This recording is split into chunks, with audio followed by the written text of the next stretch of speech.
procurei nas Escrituras um exemplo, um personagem que mesmo sabendo ser falho, como eu mostrei para vocês, que não existe essa família perfeita, inclusive na Bíblia, então procurei alguém que fosse exemplo, que tivesse uma experiência de vida, que fosse exemplo de comunhão, compaixão e graça. Quem eu encontrei? Encontrei José, o do Egito. Encontrei José. A história de José nos traz 3 grandes lições. Nós vamos nos aprofundar em cada uma delas. A primeira grande lição, que eu já iniciei e introduzi: o pecado quebra a comunhão da família, tá certo? O pecado quebra a comunhão da família. É uma certeza que você tem que ter. O pecado fragmenta, segmenta, desintegra. A história de José também dá outra lição. A compaixão cura a amargura e restaura a família por meio do perdão. A compaixão cura a amargura e restaura a família por meio do perdão. Outra lição que nós aprendemos na vida de José: o resultado de um ambiente familiar mergulhado na graça é um final feliz. O resultado de um ambiente familiar mergulhado na graça é um final feliz. Vamos ver o que é que a Bíblia diz sobre esses 3 pontos. Abram comigo o livro de Gênesis, capítulo 37. Nós vamos ler todo o capítulo. Gênesis, capítulo 37.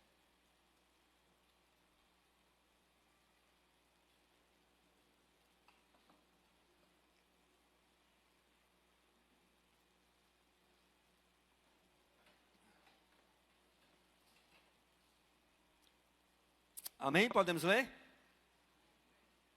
O som bonito, é o som da Bíblia.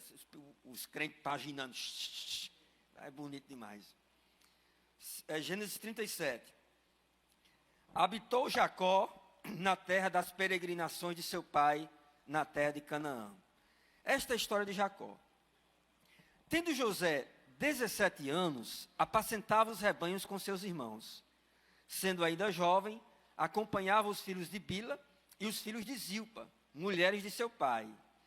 E José trazia mais notícias deles a seu pai. Ora, Israel amava mais a José que a todos os seus filhos, porque era filho de sua velhice, e fez-lhe uma túnica talá de mangas compridas. Vendo, pois, seus irmãos que o pai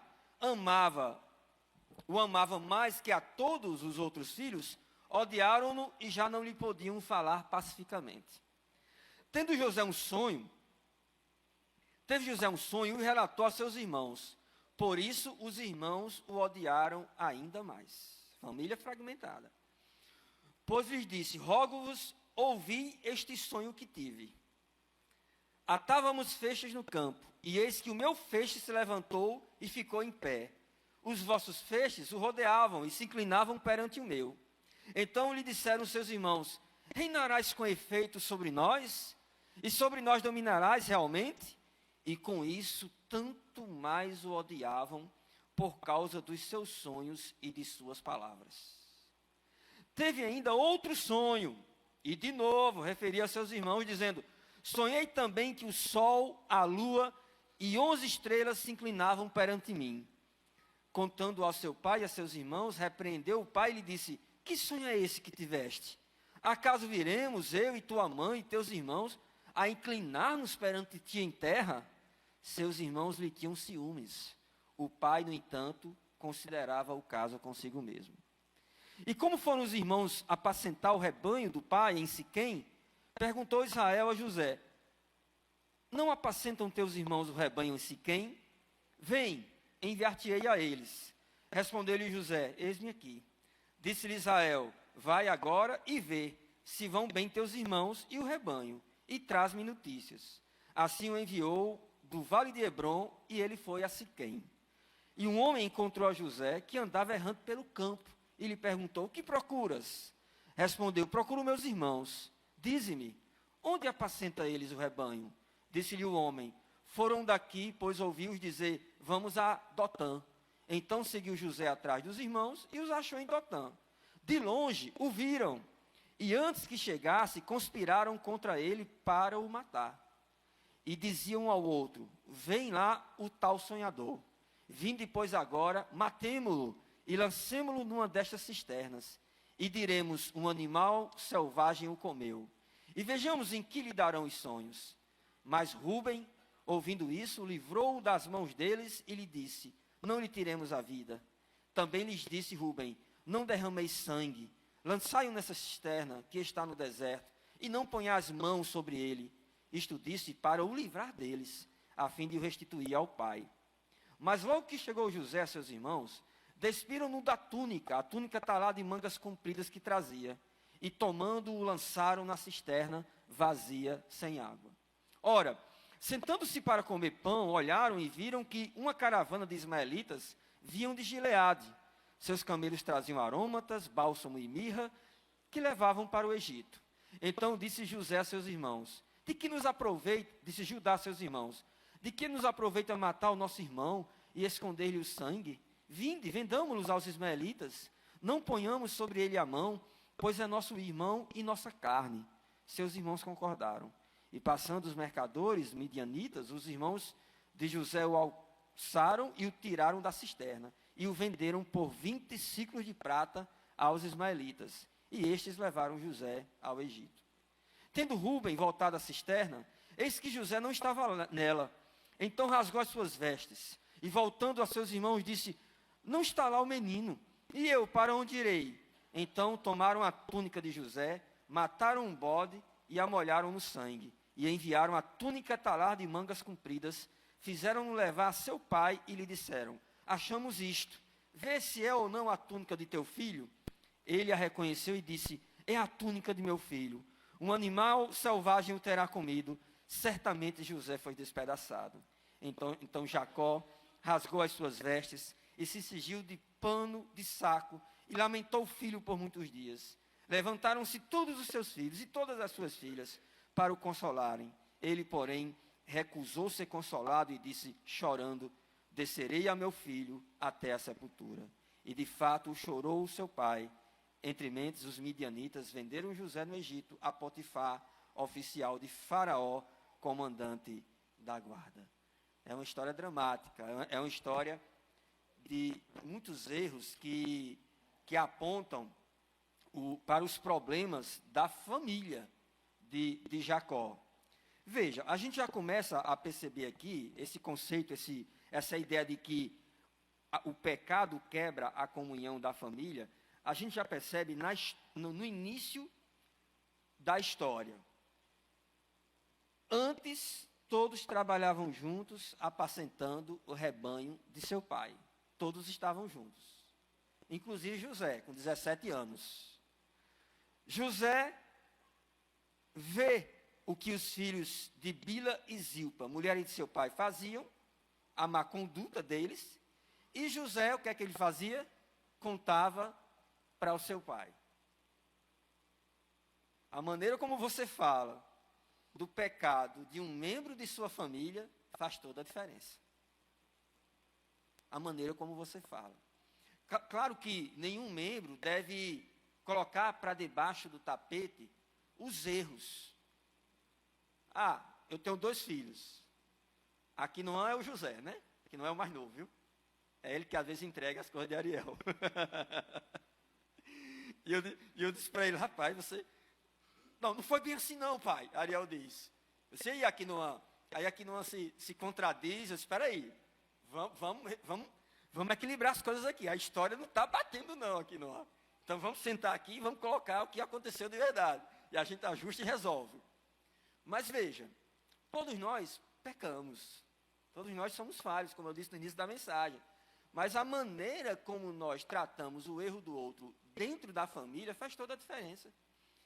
Ou a gente confessa com liberdade, pede perdão, é perdoado e a cicatriz é curada.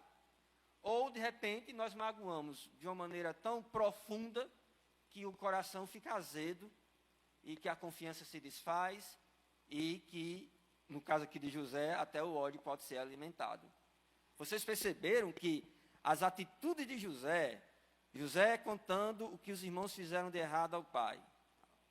José sonhando, dizendo que os irmãos iriam se curvar diante deles, que foi entendido pelos irmãos como uma atitude de zombaria e de humilhação. E o ódio aumentava. O erro do pai, que é um erro que nenhum de nós que somos pais devemos cometer, dar preferência a um filho. O preferencialismo é a pior coisa que você pode fazer dentro de sua casa.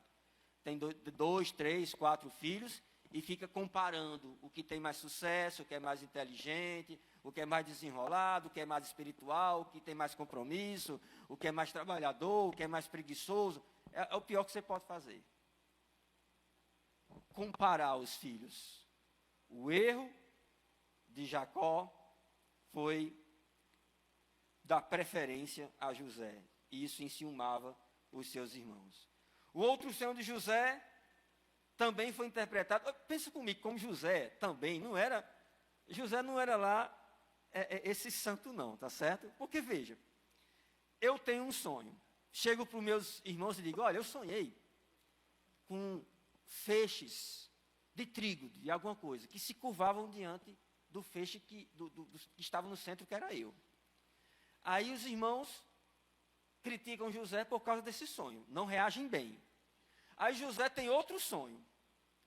Qual seria a atitude correta? Qual seria? Eu não vou contar. Eu já sei que aquele sonho produziu rancor no coração dos meus irmãos, então eu prefiro não contar aos meus irmãos. Eu prefiro contar a meu pai. José conta aos irmãos e alimenta a amargura dos irmãos contra ele.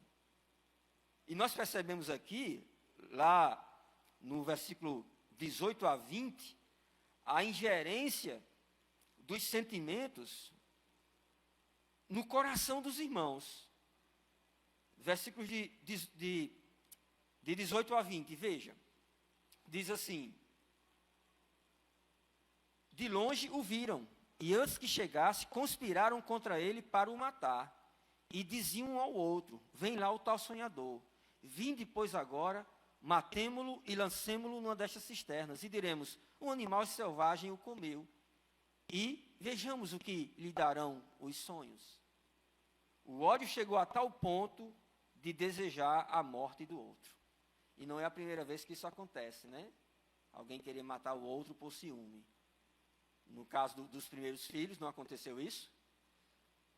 Caim, abatido no semblante raivoso, com ciúmes de Abel, Deus chega para Caim e diz assim: Caim, por que está decaído o seu semblante?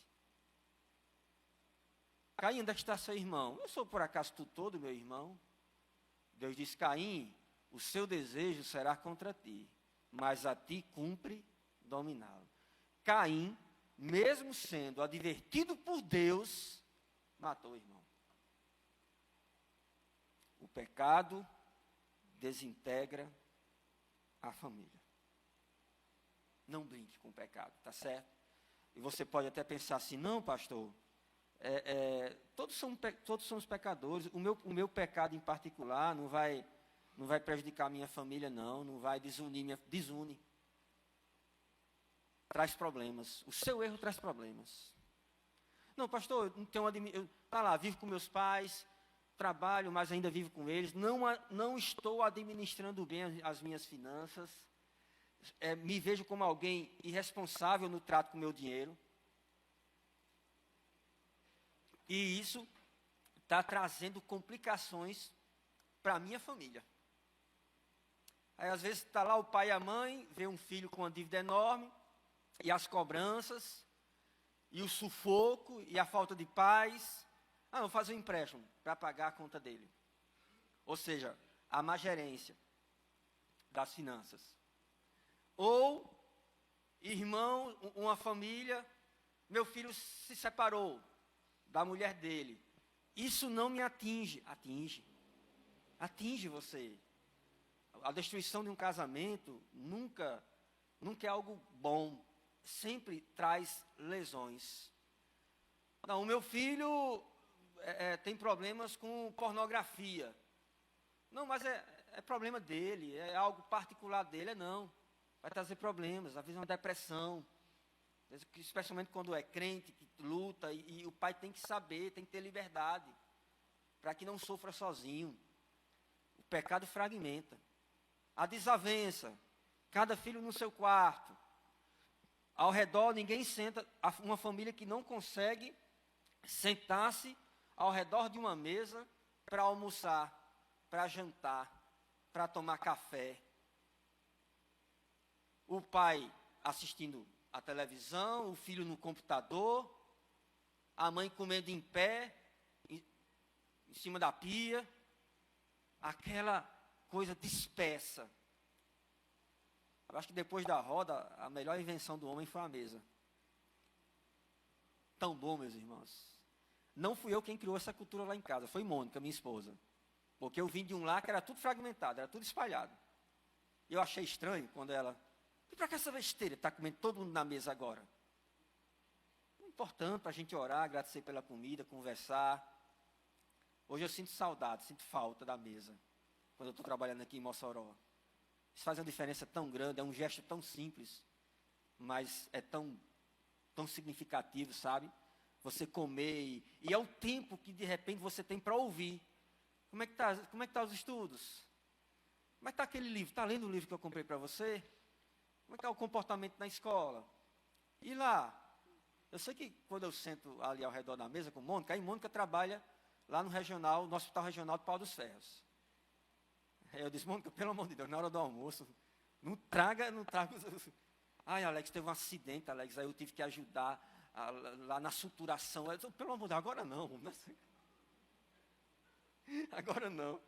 Mas como é bom esse ambiente, sabe? Esse ambiente de sentar ao redor de uma mesa. Quem não faz isso, faça isso e lembre de mim. Tá certo? Pastor, depois daquela pregação que o senhor falou, da importância sobre sentar-se à mesa, de conversar, de conhecer, de orar, de agradecer pela alimentação, de conversar sobre a vida, de elogiar a comida, a mulher se sente feliz. Então, foi tão bom, pastor, e é bom. Gestos simples, minha gente, faz uma tremenda diferença. O pecado aqui, como eu disse, fragmentou. Mas você pode pensar, pastor, havia algum interesse de Jacó em unir José aos seus outros filhos? Havia interesse, a gente percebe. Quando Jacó envia José estava em casa lá, olha, seus irmãos estão pastoreando em Siquém. Acompanha eles, vai pastorear com eles. Só que no ato de Jacó indicar, orientar José a ir até eles em Siquém, eles estavam em Dotã, né? A gente percebe algo implícito aí, que Jacó não sabia do ódio que os irmãos nutriam contra o seu filho. Porque se eu sei que os meus filhos odeiam ao meu preferido, entre aspas, não deve ter preferido. Então, eu vou pegar esse menino e jogar no meio das feras. Jacó encaminhou José, e José quase que foi morto. O pecado, guardem isso, o pecado desintegra a família. E agora, pastor? E agora entra a compaixão. E agora entra a compaixão. O que é que a compaixão faz? A compaixão restaura. A compaixão cura. A compaixão une. A compaixão fortalece. É tão bom você saber, olha, se eu errar, eu sei que meu pai não irá me desprezar. Se eu ofender a meu irmão, eu sei que ele vai me perdoar. Mas por quê? Porque nós fazemos parte de uma família onde o perdão reina, onde a humildade reina, onde a compaixão, a misericórdia reina. Eu sei que se eu ofender a meu irmão, por mais profunda que seja a ferida, se eu chegar até ele e pedir perdão, ele vai me perdoar. A força da compaixão cura. E nós já percebemos aqui no texto que quando quando Judá percebeu, na verdade, o primeiro foi Rúben. Rúben convenceu os irmãos a jogá-los na cisterna. Os irmãos queriam matá-lo, mas Rúben disse: olha, não vamos matar, porque nós vamos derramar sangue de um irmão. Vamos jogá-los na cisterna, porque o interesse de Rúben era o quê? Era salvá-lo. Judá, no mesmo sentimento, preocupado com o pai, na verdade, preocupado com o próprio sangue do irmão, né? Decidiu por vender José. Então a gente percebe já Judá, a gente percebe já Rúben com um sentimento de ternura ou de compaixão, Rúben mais do que Judá, para com José, que acabou salvando a vida de José. O sentimento de irmandade. É meu irmão, eu sou da família de 5, um já foi embora. E o que é que acontece? Eu lembro que quando, uma família não evangélica, minha família, eu fui o terceiro a se converter. E eu lembro que quando um mexia com o outro, nós jogávamos bola ali na quadra do Alto da Conceição, que não existe mais ali, por trás da Igreja Católica. Quando um mexia com um, não, aí estava chamando para brigar. Não tem essa história de um apanhar sozinho, não. Então, assim, uns defendiam os outros, porque existia aquele sentimento de irmandade, de proteção. É meu irmão, eu vou proteger. Não, mas ele está errado, mas é meu irmão. E minha irmã, quando começou a namorar, que existia os meu Deus do céu, existia cada noite era um irmão diferente que ia pastorar ela na praça. Era a escala de pastorar. Então, lá em Alexandria, de pastorear. Então, vamos lá. Alex, veja lá se sua irmã ainda está com ele lá na praça, com o menino. Aí, cada dia era um irmão diferente, que fazia a escala de vigilância. Porque existia aquele sentimento de proteção. Ainda existe isso, meus irmãos? Tem mais não, né? Ninguém sabe, não. Vai para onde? Tem mais não, né? Está acabando, né? Vai para onde? Está com quem? Esse é seu namorado. Deixa eu conhecer. Vamos sentar com ele. O sentimento de irmandade, de proteção, que a gente não pode perder. Integra a família. É meu pai, é minha mãe, são meus irmãos. Eu tenho que protegê-los. Olha, não se meta na minha vida. Eu gosto dele, isso é o que basta. Mas, mana, já me disseram que ele já está aí bem com a quinta já, que não tem compromisso com ninguém, mas eu gosto dele, ele gosta de mim. Mas, mana, aí ele vai passando assim, né? E aquele irmão protetor faz assim. Sentimento de irmandade. A família está se fragmentando, viu, Alaná? Os laços, a proteção, o individualismo, de gestos simples a relacionamentos mais profundos. De comer ao redor de uma mesa, a se preocupar com quem está namorando, com quem está andando. O individualismo, as pessoas vivendo sozinhas, dentro de uma casa com muitas pessoas. Deus se compadeceu de José e o fez governador do Egito. E devido a uma grande fome na região, Jacó enviou seus filhos ao Egito para comprar mantimento. José reconhece os irmãos. Devido a esse ato de vender José aos midianitas, José foi parar na casa de Potifar. A mulher de Potifar assediou José. José disse: como é que eu vou trair ao meu Senhor e ao meu Deus deitando com você? Não! José foi acusado de estupro lá, de assédio. Foi preso. Conquistou o coração daquele que era responsável pela prisão. Revelou o sonho do copeiro e do padeiro. Disse ao copeiro que em 3 dias ele seria restituído a Faraó, ia voltar a servir a Faraó. Disse ao padeiro que em 3 dias a cabeça dele seria arrancada. José, quando revelou o sonho ao copeiro, disse: apenas lembre-se de mim quando você estiver servindo a Faraó.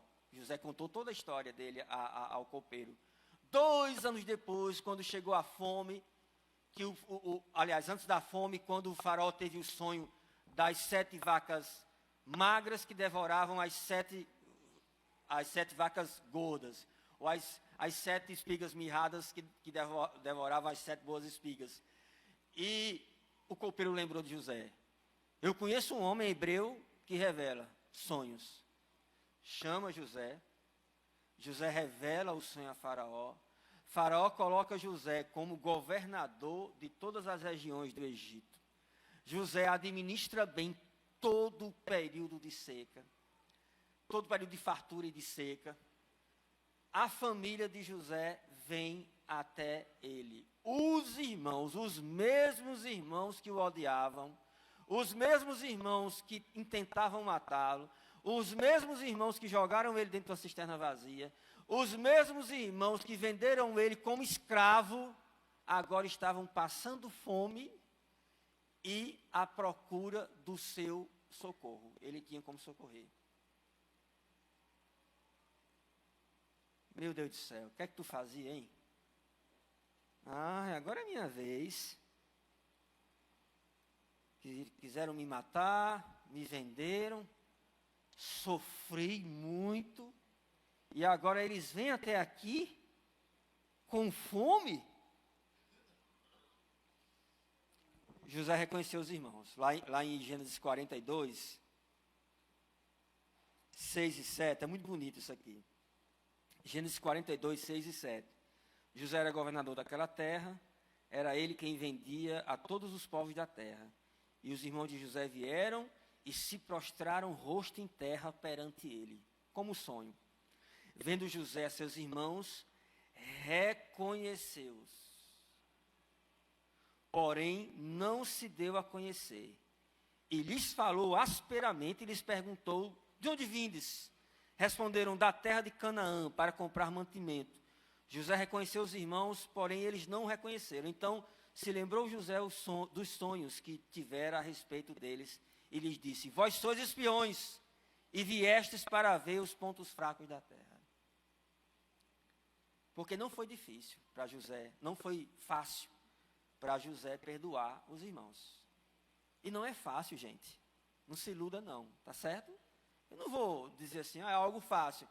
Vocês sabem que as feridas que mais doem são provocadas pelas pessoas que a gente mais ama. As pessoas de perto. Dói. Às vezes um desconhecido, você nem liga o que a pessoa diz.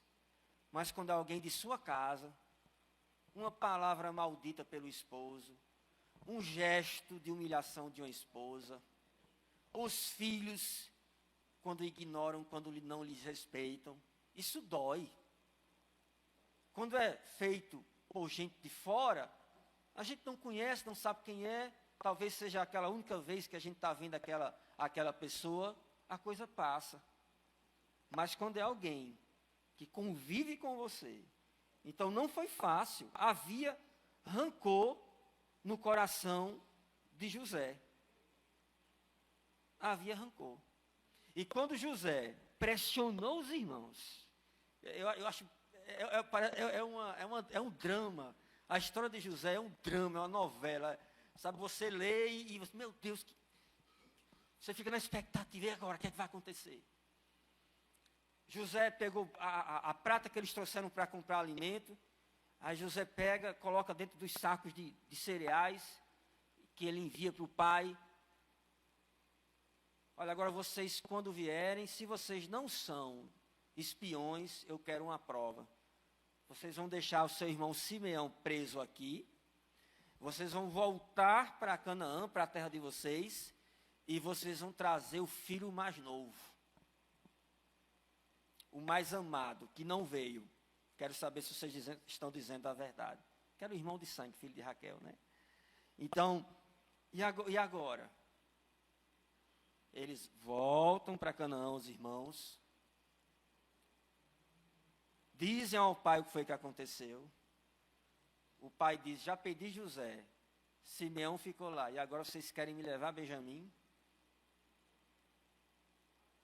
Claro que que o coração de José já estava sendo trabalhado por Deus.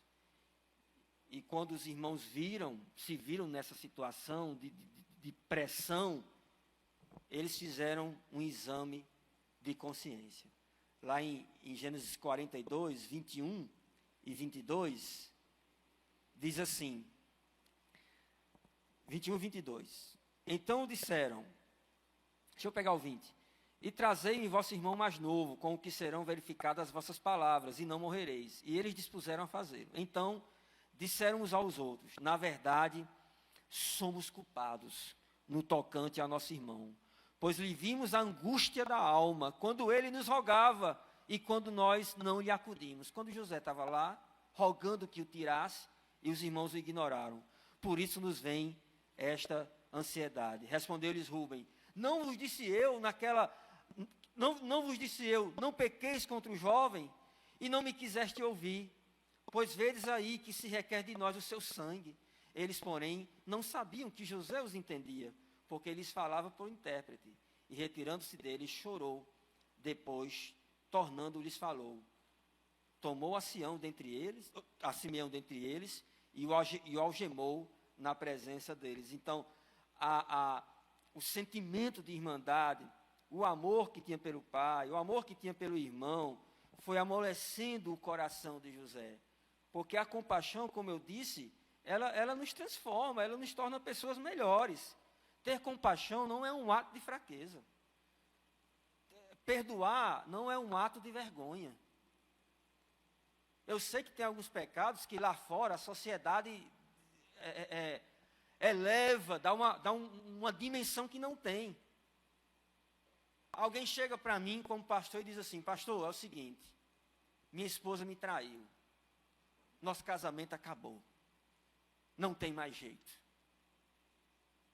Eu como pastor, o que é que eu vou dizer? Perdoe. Não, pastor, é difícil demais, pastor. Mas é possível. Eu vou trabalhar para que a família permaneça. Eu vou trabalhar, vou aconselhar para que você diga, olha, é como um osso quebrado. É uma dor imensa, mas ele cola novamente e faz um calo ósseo mais forte do que o osso original. Mas é difícil, perdoe. Qual é a melhor opção, pastor? Perdoar. Não, cada um indo para o seu lado vai ser pior. Use de compaixão, mas pastor, eu estou com vergonha. Eu sei disso. Perdoe. A gente trabalha para a restauração. O meu irmão, o mais velho, o que foi que ele fez? Ele está na glória hoje, graças a Deus. Quando ele era mais novo, ele era muito rebelde. Família de descrentes. E ele pedia dinheiro ao pai, e pai tinha um comércio, mas pai era muito amarrado. E pai, o sentimento entre nós ali, era o de que pai abria mais a mão para os outros do que para nós que éramos seus filhos. Pai tinha uma Brasília verde, abacate. O sonho dos meninos era andar naquela Brasília. Aí teve um dia que ele pegou aquela Brasília escondida e saiu, mal sabia dirigir. Foi uma confusão muito grande. Mas um dia ele fez algo pior. Toda noite o pai pegava o dinheiro da renda, do comércio, da cantina Gadelha, e guardava dentro de um cofre lá em casa. E o meu irmão mais velho, olha, para saber a senha, daqueles cofres que rodam assim, vocês lembram aqueles que faz assim, bem antigo? O homem não conseguiu encontrar a senha? Encontrou a senha. Pegou todo o dinheiro que tinha e foi para São Paulo.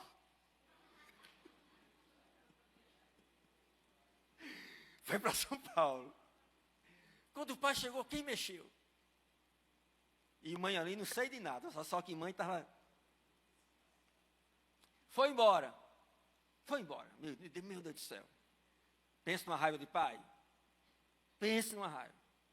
Aí um tempo depois, nem lembro quantos anos depois, chega meu irmão. Chiando. Um bocado de camisa do McDonald's. Trabalhou no McDonald's. Chiando, cocôzinho. E aí, mano? É um negócio sério. Eita, e agora? Aí o pai dizendo assim, rapaz, eu não quero conversa com ele não. E foi tudo que ele me fez, mas é nosso filho, a mãe é um negócio sério. Mas é nosso filho, independente do que, ele não está aí, não conseguiu de novo, a cantina não vai bem, fez falta nenhuma, você não sabe os empréstimos que eu tive que pagar. Mas para resumir a história, reconciliação. Reconciliação. Chegaram ali, a troca de olhares, a conversa, e em menos de um mês, meu irmão estava atendendo por trás do balcão da cantina Gadelha. Estava trabalhando para pai. Bonito.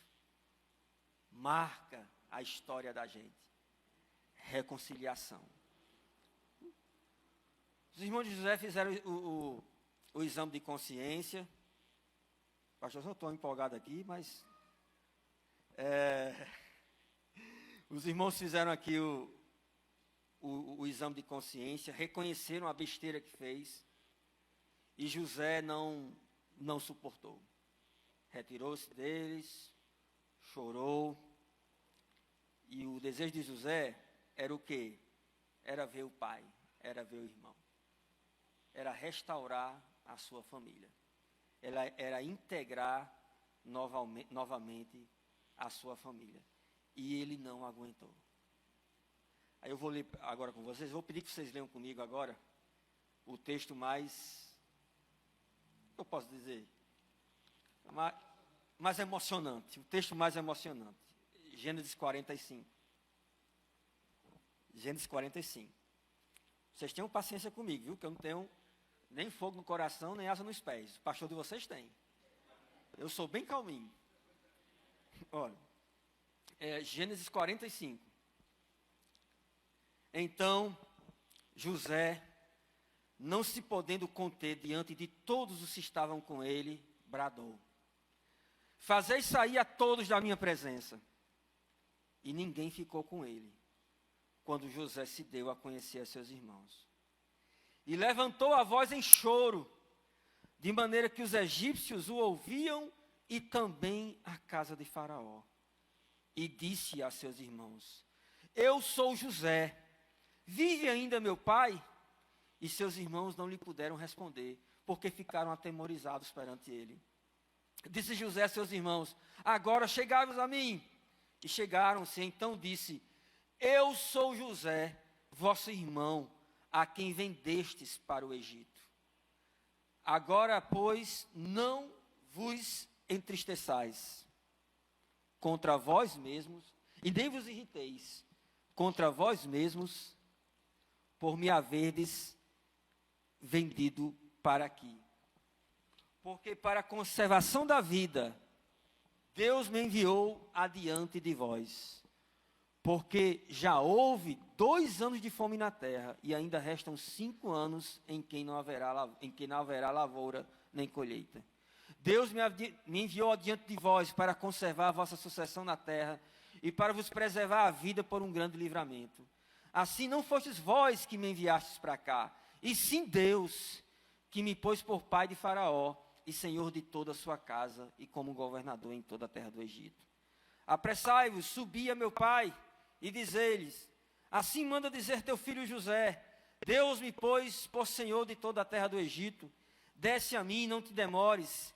Habitarás na terra de Gozen, e estarás perto de mim.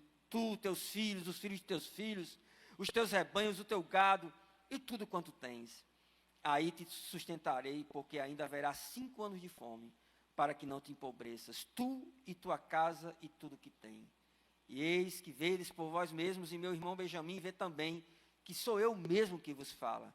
Anunciai a meu pai toda a minha glória no Egito, e tudo que tendes visto. Apressai-vos e fazei descer meu pai para aqui. E lançando-se ao pescoço de Benjamim, seu irmão, chorou. E abraçado ele, chorou também Benjamim. José beijou a todos os seus irmãos, e chorou sobre eles. Depois seus irmãos falaram com eles. A reconciliação. A compaixão gera comunhão. A compaixão gera comunhão. O pecado faz o quê com a família? Desintegra. A compaixão faz o quê? Cura, perdoa. Se abundar o pecado em sua família, que superabunde a graça. Se abundar o pecado em sua família, que superabunde a graça do Senhor. Com comunhão espiritual, compaixão e graça, o seu lar viverá na busca pela integridade. Não será um lar perfeito, mas haverá relações honestas e felizes.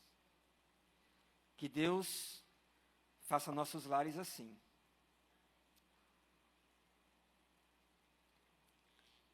Compassivos, perdoadores, que haja restauração, vínculo, que nossas famílias seja a nossa primeira igreja de fato e de verdade. Vamos orar?